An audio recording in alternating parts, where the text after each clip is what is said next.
So in the Laws of Human Nature, I have a chapter on irrationality. It's chapter 1.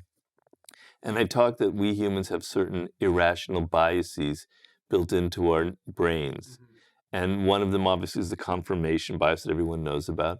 But I talk about the conviction bias, which is if somebody talks with so much conviction, so much anger, so much emotion, so much righteousness, we tend to think that there's something real about it. They wouldn't be faking these emotions. Therefore, there must be something true to what they say. And this is what makes people on television multimillionaires. The angrier they appear, the more truthful they must be, and the more audience people will reach, because we have a propensity to want to have our emotions stirred, to want somebody who appeals to them, and we want to believe someone who kind of spews the anger that we're not necessarily comfortable with expressing, right? That's a good point. Yeah, we see this on the extreme left and extreme right on television, because then those shows where they're yelling at each other and that's all they're doing, or someone says, "Can you believe these idiots are doing this and this and this?" And it's just a bunch of people at home going, "Yeah, I hate that. They're the worst." Yeah. I mean, the person I think who really does that is like Tucker Carlson. Yeah. I'm not going to, go political here on you, because there are people on the left who do it as well. There are, for sure. Yeah, to be fair. Chris Cuomo can be a little bit like that. But Tucker Carlson, it's like his snark, his disdain, his anger, his vitriol is what people love. That's what makes them tune in. Yeah. And they assume that he must be telling the truth because there's so much conviction behind it. So as opposed to a professor who gets up there in a very calm demeanor and sort of explains what's really going on in the world, we're going, what an egghead, he's got some axe to grind because he went to Harvard or something. Yeah, right? He's an elitist. He's an elitist, exactly, thank you. Okay, so we are wired to have our emotions appeal to us. It's part of our nature because we're at heart emotional animals, right? We emotions, to give you a very brief physiological lesson, when you feel an emotion like anger or frustration or excitement, chemicals are released into your bloodstream that are very powerful.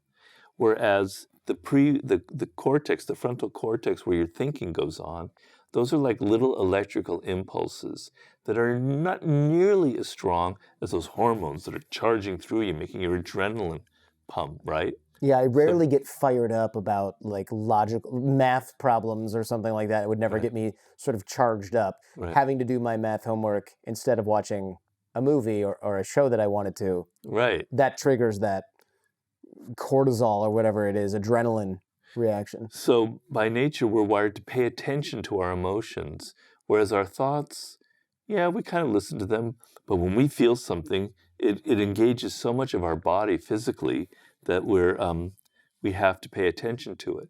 So we are emotional creatures by nature. We are not these rational thinking animals that we like to believe that we are. And people who do marketing and PR, they know that we are emotional creatures. They know how to appeal to the animal in us. It's an art that they have developed, that they have honed, right? They call it the affective heuristic. People buy things based on emotions, not based on rational decisions. Are you saying I didn't need the upgraded camera in the iPhone 13 Pro Max? Are you sure about that? Well, there was probably some ad that you saw or something, it probably wasn't a rational decision is what I'm trying to say. No, it wasn't a rational decision, no. Okay. Completely irrational. Yeah, so get over the idea that you're a rational being. You're very emotional based. And a political figure, or in any walk of life, or your boss or whatever, if they're like always emoting and they're like out there expressing something with so much conviction and anger and righteousness, you can believe that they're hiding something, right? They're trying to convince themselves of the truth of what they're saying. They're trying to lie to themselves that what they're saying is true by putting on that act, that extra bit of anger, etc., right? So con artists have always known since the beginning of con artistry that the more you feel sincere, the more you tell people, believe in what you're selling is like gold, you have a gold mine, etc., that you're selling, or the Eiffel Tower, the more people are likely to believe you, right? So I just want people to be more skeptical in this world. When someone is spewing all kinds of emotions, and I've noticed in our age now, the social media age, that you see a lot of righteousness.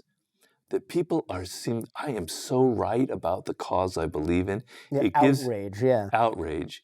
It gives me, license to say whatever I want, to be as angry and violent as I want to, because I'm on the side of truth. Mm-hmm. You see it a lot nowadays. I want you to be super skeptical of people like that. They're probably hiding something. They're feeling very insecure about the subject. They may very well be lying about it. Mm-hmm. You want to have some distance and be able to analyze what they're saying with some degree of rationality and some degree of detachment. Yeah, you say the emotional self thrives on ignorance.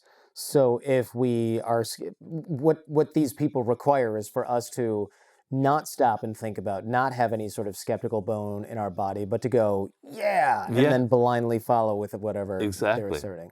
Exactly. You say once we become aware of this, it loses its pull. So awareness being like group bias, insecurity, ego is the greatest danger here, I think, is something that either you or I noted. And not the ego of the person telling you what to do, but the ego that might say, maybe I just got worked up and I'm wrong about this. Well, that's the confirmation bias. And it's something sociologists have said determines like 95% of human behavior. Really, that Well, much? I just pulled that number Okay, you just out made of that my up. you-know-what. But, Yeah, got it. I was like, that's a large majority. But it's higher than you think, let's just say that. So what happens is, if you believed something once, if you voted for this particular person once, right? Mm-hmm. And then evidence comes in that they're not who they said they were, that they're a hypocrite, that they're deceptive, etc. Your propensity is not to believe what other people are telling you, but to double down on your original attitude and say, the person telling me this has an axe to grind. There's they're being political. It's their fault. Right. I was right in my choice. The reason for confirmation bias is you never want to believe that you were stupid. You never want to believe that you were conned, that somebody pulled the wool over your eyes, that you are not rational, that you did not come to your decision based on proper analysis. So you're wired, you have the bias already to believe what you already believe in, to believe in what you want to believe in. So you're going to look for the evidence that confirms what you've already believed. And trust me, it does motivate a huge percentage of people's behavior. It makes you why you don't want to change what you're already doing. Because to change what you're doing means to change your way of thinking and to admit that you were wrong, that you did something kind of stupid, or that you were going in the wrong direction. It's very, very hard for humans to do that. I think you're right. I mean, we see this happening all the time, and when it comes to the news or politics or anything like that, nobody wants to turn around and go, yeah, I did that and that was wrong and there were profound consequences, especially if there were profound consequences for themselves or others. How do we balance the need to be rational, cautious, skeptical with the benefits of being curious and open-minded to new ideas? Well, so you can be too rational, you can be too cautious, you can be too logical in your attitude towards life. The metaphor I use is of a horse and the person riding the horse. So I'm saying that the horse is your emotional self. It's all that animal energy. It's those hormones coursing through you and making you excited or angry, etc.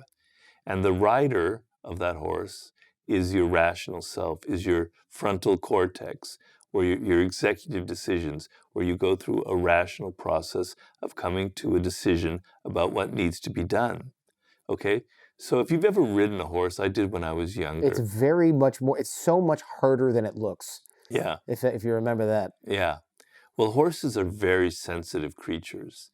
They pick up your energy very quickly, right? They can tell by the way your legs are kind of hugging it, whether you're nervous or not. And they're very, very sensitive, okay? So if they sense that you are not controlling them, that you're worried, that you're fearful, that you're kind of like, you don't know how to control this horse, they're going to take control. They're going to be the alpha in the situation. They're going to go wherever they want to go. They're not going to listen to you because they don't think you have the stuff in you. You're not stern enough, right? And so you'll find they'll be riding all over the place. They'll be going a lot faster than you want, and it can be very dangerous. But if you hold the reins too tightly, if you're the opposite type, where you're too much trying to control them, you're holding the bit in their mouth really tightly, you're trying to make sure that they only do exactly what you want, the horse isn't comfortable, right? It doesn't like that because horses have been broken, but they have a wild streak to them, right? So they're either going to rebel, they're not going to go necessarily do what you want, or they're going to go very slowly, etc. And you won't really be able to ride them with any kind of ease. They'll be very halting. They'll suddenly stop and chew the leaves on a plant when you want them to move ahead, etc. So the perfect balance to make this metaphor come to life is you want to have some hold on the reins, but you also want to let the animal have some of its own power, because that horse is very powerful. Horses are amazingly powerful creatures. You want to be able to use their energy, to channel their energy for your own purposes, right? So think of your emotions as that horse. They contain incredible amounts of energy and power. You can't write a book, you can't start a business, you can't do anything in life if you don't have a degree of emotional energy behind it. You have to feel excited, you have to feel motivated, you have to want something very, very badly. If you're holding on the reins too tightly and trying to be too controlled and everything like that, you're never going to be able to get anything off the ground because you're not going to have any energy behind it. But if you let that go everywhere you want to, then nothing will get made because you won't be able to structure, you won't be able to organize, you won't be able to discipline yourself, you won't be able to make executive decisions, say we got to do this instead of that. So you want a balance, right? So you don't want to be too rational, too controlling. You want to be able to let go at some times and let your emotions lead you and be inspired, but be able to have some distance from them to know that you can pull it back, you can control it. If you like that clip and you want to see more just like this, subscribe to our channel for more or click on the videos on screen now. To see full-length episodes, check out our main channel in the description below.